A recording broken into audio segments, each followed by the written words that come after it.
একাধিক মামলার দাগী আসামি চাঁদাবাজ দ্বীপাঞ্চল এলাকার রাজত্ব কায়েমকারী অবৈধ অস্ত্রধারী রিয়াজের অত্যাচারে অতিষ্ঠ গলাচিপা এলাকার কৃষক, দিনমজুর, জেলে, মৎস্যজীবী সহ সাধারণ মানুষ।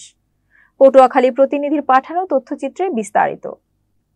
পটুয়াখালীর গলাচিপার চর কাজল, চর শিবা সাংগঠনিক ইউনিয়নের ৭ নং ওয়ার্ডের বড়শিবা গ্রামের হাশিম হাওলাদারের ছেলে ভূমিদস্যু, সন্ত্রাস, চাঁদাবাজ একাধিক মামলার আসামি রিয়াজ হাওলাদারের ভয়ে এলাকার সাধারণ মানুষ দিশেহারা। এই ভূমিদস্যু রিয়াজ বাহিনীর সন্ত্রাসী চাঁদাবাজি বিষয়ে কেউ প্রতিবাদ করতে গেলে তার ওপর নেমে আসে অমানবিক নির্যাতন ও হত্যার হুমকি। কে এই রিয়াজ হাওলাদার? খোঁজ দিয়ে জানা যায় ৫ আগস্টের পর থেকেই জমি জবরদখল করে চাঁদাবাজি করে সাধারণ মানুষের উপরে জোর জুলুম অত্যাচার করে আসছেন তিনি। প্রশাসনের চোখ ফাঁকি দিয়ে বিভিন্ন অপকর্ম করছেন তিনি।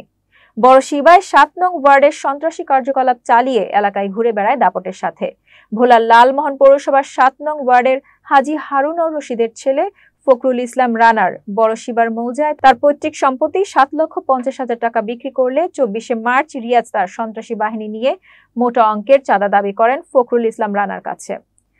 চাঁদার টাকা দিতে রাজি না থাকায় ২৬শে মার্চ ইফতার শেষে চরশিবা শুক্রবারিয়া বাজার থেকে জমি বিক্রি করা টাকা নিয়ে ফখরুল ইসলাম রানা ভোলার উদ্দেশ্যে রওনা করে। বড়শিবা বাঙ্গুলি বাজার লঞ্চ ঘাটে পৌঁছালে রিয়াজ তার সন্ত্রাসী সাঙ্গপাঙ্গ মিলে লোহার রড দিয়ে, কাঠের চলা দিয়ে পিটিয়ে শরীরের বিভিন্ন স্থানে জখম করে মাটিতে ফেলে রেখে জমি বিক্রি ৭,৫০,০০০ টাকা জোরপূর্বক ছিনিয়ে নেয়। ২৯শে মার্চ গলাচিপা থানার ফজলে এলাহি বাদী হয়ে রিয়াজ সহ ১০ জনকে আসামি করে একটি চাঁদাবাজি মামলা দায়ের করেন। সেই মামলায় দীর্ঘদিন হাজত খেটে জেল থেকে জামিনে মুক্ত হয়ে এলাকায় বসে সন্ত্রাসী কার্যকলাপ, চাঁদাবাজি, জমি দখল করে সাধারণ মানুষের উপর অমানবিক নির্যাতন চালানোর অভিযোগ তুলেছে ভুক্তভোগীদের। স্থানীয় ব্যবসায়ী এবং সাধারণ জনগণ নিয়ে আব্দুল বারেক হাওলাদারের ছেলে রুবেল হাওলাদার ২৪শে জুন শান্তির হাট বাজারে ভূমিদস্যু, চাঁদাবাজ ও সন্ত্রাসী রিয়াজের কার্যকলাপের প্রতিবাদ করতে গেলে দুপক্ষের ভিতরে মারামারি ঘটনা ঘটে। এ বিষয়ে রুবেল হাওলাদার বাদী হয়ে ২ জুলাই রিয়াজ সহ ৮ জনকে আসামি করে। পটুয়াখালী সিনিয়র জুডিশিয়াল ম্যাজিস্ট্রেট আদালতে একটি মামলা দায়ের করা হয়।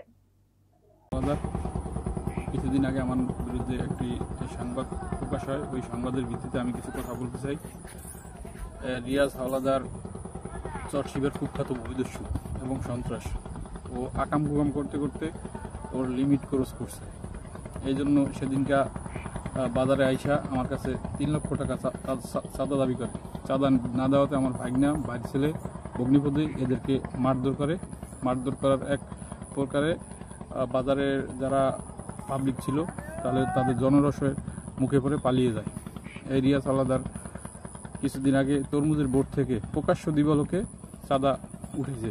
কিছুদিন আগে রানা নামের এক লোককে বাজারে প্রকাশ্য দিবালোকে মাইরা ৭ লাখ টাকা চাঁদা নিছে এবং সেই মামলার জেল থেকে ১ মাস ৮ দিন জেল খাইটা জেল থেকে বের হয়েই এখন আবার সেই ব্যাপারও বগি নিয়ে ওপেন রাস্তায় ঘোরাফেরা করে, আমাকে মারার হুমকি দামকি দেয়।